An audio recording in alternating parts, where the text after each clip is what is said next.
Salut les filles, donc je suis super contente de vous retrouver aujourd'hui. Aujourd'hui ce sera pas une vidéo tutoriel make-up, nail art, coiffure, rien de tout ça. Ce sera un nouveau style de vidéo sur ma chaîne, j'ai encore jamais fait ce style de vidéo, ce sera une vidéo conseil. Quant à la révision, donc je vais vous donner des conseils pour bien réviser au niveau des épreuves qui arrivent bientôt, donc que ce soit le bac, le brevet, les partiels, que ce soit n'importe quoi, puisqu'en général, voilà, la fin d'année, c'est beaucoup de stress et beaucoup d'épreuves. Donc moi, je vais vous donner 2-3 conseils pour bien réviser, qui ont marché l'année dernière pour le bac de français et qui, j'espère, marcheront bien cette année pour le vrai bac. Je passe l'oral de latin dans une semaine, donc j'avoue que là, je suis à fond dedans, donc j'ai décidé, je savais pas trop quoi faire comme vidéo, et je me suis dit du coup que ce serait une bonne idée de vous en parler, parce que je pense que on peut se demander, se poser ce genre de questions, de pas trop savoir par où commencer. Donc on va tout de suite commencer la vidéo. Donc dans un premier temps, ce qu'il faut faire, et normalement, vous auriez dû le faire dès le début d'année. Moi j'ai commencé en début d'année heureusement, puisque sinon je m'en sortirais pas. C'est faire des fiches. Pourquoi? Parce que déjà, quand je regarde le nombre de pages, que ce soit en cahier ou les feuilles dans mon trieur de cours, c'est juste énorme. Des piles comme ça de pages, clairement, déjà ça décourage quand on voit ça. Donc déjà faire des fiches, ça va vous permettre de réduire en fait la quantité de feuilles. Et déjà rien que ça va être psychologique. Dans votre tête, vous allez vous dire, j'ai déjà moins à en faire. Déjà. En plus, quand on fait une fiche, on réécrit le cours. Et ça aide à l'ancrer un petit peu dans le cerveau. On peut aussi l'apprendre en même temps qu'on fait les fiches. Mais voilà, déjà rien qu'en écrivant, ça va rentrer les informations et vous allez pouvoir revoir votre cours. Ensuite, les fiches, c'est aussi pratique parce que vous n'avez pas à trimballer vos cahiers partout. Si un jour, il fait beau, vous avez envie de réviser dehors, vous n'avez pas amené vos gros cahiers, votre gros cahier d'histoire-géographie et tout. Vous avez juste vos fiches. Et ça va beaucoup plus vite, et il y en a moins, c'est beaucoup plus pratique, vous savez pas... Et au niveau du dos, c'est vraiment mieux aussi. Ensuite, les fiches, ça vous permet de synthétiser. C'est-à-dire qu'il n'y aura pas toutes les informations du cours. Moi, c'est ce que j'ai fait l'année dernière pour le bac de français, surtout. C'est que toutes les lectures analytiques, en fait, j'ai fait vite fait le plan avec les idées principales. Cette année, c'est ce que j'ai fait pour l'histoire géo, c'est-à-dire que j'ai mis le titre du chapitre, la problématique et le plan avec juste 2-3 informations dans chaque partie pour que vraiment j'en ai le moins à faire. Et en fait le plan, ça va guider ma démarche et du coup toutes les informations vont venir facilement. Voilà, faut sélectionner en fait le plus important, faut faire des synthèses. C'est-à-dire en histoire géo, vous prenez les dates, les noms de personnages importants, les événements, et normalement ça devrait suffire. En philo, il y a une tonne de trucs à voir. Et moi sur mes fiches, j'ai mis l'essentiel, c'est-à-dire les théories d'auteurs avec... j'ai un petit peu développé et tout. Et là j'en suis à 2 cahiers de 200 pages et ça me fait 10 fiches. Donc voilà, c'est vraiment la technique, l'astuce la plus basique, je pense, que tout le monde devrait adopter. Parce que les fiches, franchement, ça sauve la vie et ça vous donne beaucoup moins à faire. Parce que dans le cahier, il y a des tonnes de phrases inutiles qui servent pas à grand chose des fois. Alors que là, les fiches, c'est vous, c'est ce que vous pensez être important que vous allez noter. Et déjà rien que ça, c'est vous qui allez le faire et ça va aller plus vite pour vous à apprendre, franchement ça va être mieux. Ensuite, deuxième petite astuce, c'est si vous êtes d'un naturel assez organisé, faire un programme de révision. Alors je dis si vous êtes d'un naturel assez organisé parce que j'ai des amis qui sont assez bordéliques et je sais parfaitement que pour ces personnes-là, un programme de révision, elles n'arriveront pas à le tenir. Donc si vous en faites un, faut que vous connaissiez, vous savez que vous allez avoir la rigueur de le tenir. Donc voilà, et ce programme de révision là, vous allez le faire, par exemple le lundi, je révise tel chapitre, etc. etc. Et ça vous permettre, ça c'est le 3e conseil, de voir la fréquence de révision. Il faut savoir que c'est juste complètement inutile de se taper tous les chapitres d'histoire depuis le début de l'année en une journée. Ça va vous saouler, vous allez vous mélanger les pinceaux à la fin de la journée, avec un peu de chance vous allez vous récolter une migraine, ça va être affreux. Il faut trouver une fréquence de révision qui soit raisonnable et qui soit efficace. Et ça c'est le plus dur à trouver je pense. Et en fait, vous allez devoir réviser par petits bouts, c'est pour ça qu'il faut s'y prendre en général quand même un peu à l'avance, un bon mois à l'avance, je pense que c'est déjà bien. Trouvez votre fréquence de révision, de dire bon ben je révise un chapitre d'histoire et un chapitre de philo par soir, ce sera déjà pas mal. Et c'est important et vous allez trouver votre rythme et après ça va aller tout seul. Mais il faut surtout pas se gaver, se taper un week-end non-stop à faire que des cours. Parce que sinon vous n'allez pas vous en sortir et vous allez jamais avoir envie de recommencer. C'est comme le sport, quand on dit on se met au sport, qu'on fait une séance abdos fessiers, on va courir et tout, on est limite au bord de la crise cardiaque à la fin. C'est sûr, on se lève le lendemain, on a des courbatures, on se dit plus jamais, bah là c'est pareil, faut y aller doucement et à petite dose. Et ça ira beaucoup mieux à ingurgiter, votre cerveau il aura le temps de compiler les informations et de les retenir. Ensuite, troisième conseil, il faut, ce que vous pouvez faire, c'est faire avec les fameuses fiches dont j'ai parlé tout à l'heure, ces fiches, vous pouvez les prendre et les afficher chez vous. Alors, votre mère risque de gueuler un petit peu, elle risque de pas apprécier la nouvelle déco, mais ça peut aider.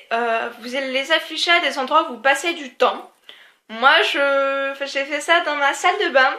Alors voilà, c'est peut-être pas le meilleur endroit, mais enfin voilà. Vu que je passe quand même un petit peu de temps dans la salle de bain le matin et tout, et quand on se brosse les dents, bah, on n'a rien d'autre à faire, bah, j'ai en fait collé une ou deux fiches de philo d'histoire, je sais plus, j'ai collé à côté du miroir, et du coup je me brosse les dents et en même temps je lis mes fiches, je les regarde. Et en général, vous passez dans votre salle de bain au moins 2 fois par jour pour vous brosser les dents, et ben 2 fois par jour vous allez déjà voir toutes les informations, et vous faites ça sur un mois, et après ben c'est sûr les informations viendront toutes seules après. Et après vous pouvez mettre ces fiches, vous pouvez les coller partout où vous trouvez ça judicieux. Si vous passez pas mal de temps dans la cuisine, et ben mettez-les dans la cuisine, au-dessus de la gazinière ou de la table à manger, enfin voilà, après c'est vous qui voyez. Quatrième conseil, vous pouvez vous faire, et c'est ce que je fais aussi, c'est des mémos vocaux. C'est-à-dire que je pense que sur tous vos téléphones, vous avez un dictaphone en fait, et vous allez vous enregistrer en train de dire votre cours. Vous faites ça, et le soir, avant de vous endormir, vous allez écouter en boucle une leçon par exemple, enfin un chapitre.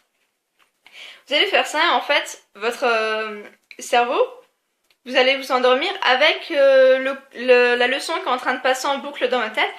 Et ça va, en fait, c'est un peu un message subliminal. Et après, ça va rentrer le lendemain matin. Vous allez avoir le cours qui est à peu près bien dans votre tête. Et c'est vraiment une super méthode. Après, vous n'êtes pas obligé de laisser le téléphone toute la nuit parce que sinon, il n'y aura plus de batterie le lendemain matin.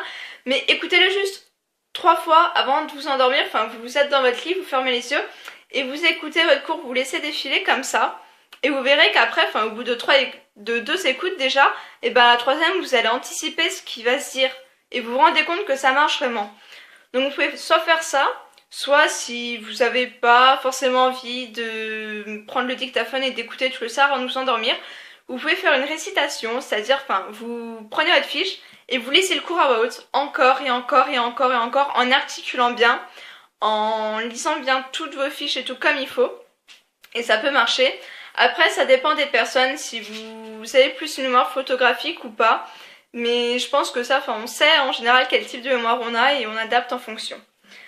Ensuite, ce que vous pouvez faire, c'est une très bonne technique, surtout pour la philo, je sais, c'est le 8e conseil, c'est parler, mais comme si vous expliquez votre cours à un débile ou à une personne complètement ignorante ou un petit. Vous allez faire ça et vous allez voir qu'en fait vous allez tout décomposer.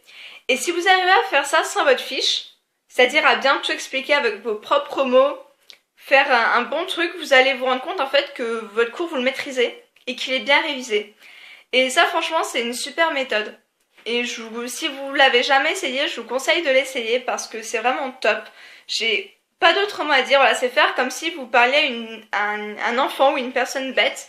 C'est ce que ma prof de français nous avait conseillé de faire pour les dissertes.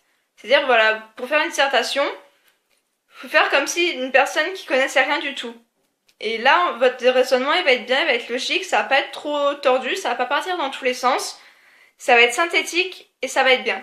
Et bah là, vous faites pareil à l'oral avec, au début, vos fiches. Après, si vous arrivez sans vos fiches, c'est que là, c'est nickel. Ensuite, autre conseil, c'est la révision à plusieurs.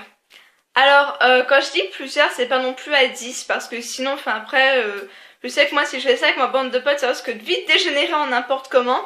Mais vous prenez juste une ou deux personnes, vous allez vous retrouver, et vous allez réviser. Alors, ça peut être soit, enfin, vous vous faites réciter, enfin...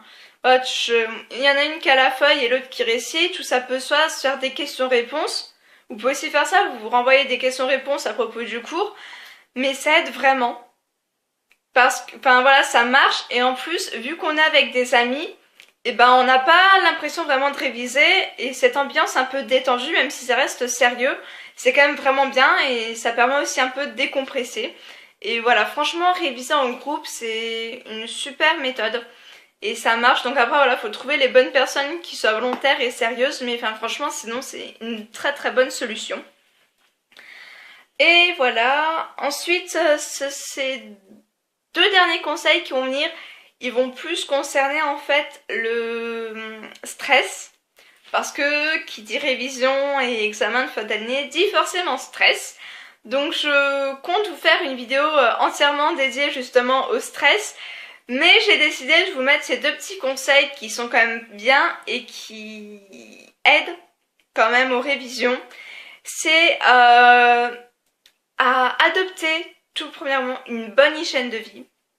C'est-à-dire que dès maintenant, vous allez adopter une bonne hygiène de vie. C'est-à-dire que vous allez essayer de ne pas vous coucher trop tard. De pas vous stresser trop. De ne pas essayer de penser à tout ça, de pas vous coucher trop tard, de prendre un bain avant de dormir, ça peut aider à se relaxer. Vous pouvez écouter de la musique douce, faut manger sainement aussi, enfin voilà, et un rythme surtout qui est régulier. C'est-à-dire que je vous déconseille de faire une soirée, puisque sinon votre horloge biologique va être défoncée. Mais voilà, adopter une bonne hygiène de vie, je pense qu'à cette période-là de l'année, ça va... même si ça vous réduit pas forcément votre stress, mais vous allez être mieux. Après, vous pouvez compléter ça avec des médicaments anti-stress. Je pense au sédatif PC ou Zenalia par exemple, qui vont vous apaiser. Vous pouvez aussi prendre des tisanes pour aider à dormir si vous êtes une grande stressée comme moi et que vous n'arrivez pas à dormir en épreuve d'examen. C'est génial, hein, je vous assure. Donc voilà, vous pouvez prendre des tisanes, des trucs comme ça, et moi j'en ai qui marchent. J'en prends et franchement ça marche. Vous pouvez aussi faire une cure de magnésium. Faut juste aller en pharmacie, vous demandez conseil à la pharmacienne ou au pharmacien, il va vous guider vers le bon produit. Surtout si vous lui dites que vous êtes en épreuve d'examen, il va comprendre et il va savoir vous orienter vers un bon produit qui marche vraiment. Et enfin, dernier conseil qui est super important et que je reprendrai dans ma prochaine vidéo sur le stress, c'est savoir gérer sa respiration. Ça peut paraître idiot parce qu'on se dit bah oui mais tout le monde respire et tout le monde sait respirer, et ben c'est faux. Tout le monde ne sait pas respirer. Ce qu'il va falloir faire en fait, alors vous pouvez faire ça avant de vous endormir, ou enfin quand vous avez 5 minutes de calme dans la journée, vous vous allongez et vous allez respirer mais avec la respiration abdominale. C'est-à-dire que quand vous allez remplir l'air, vous allez gonfler le ventre. Et quand vous allez expirer, vous allez rentrer le ventre.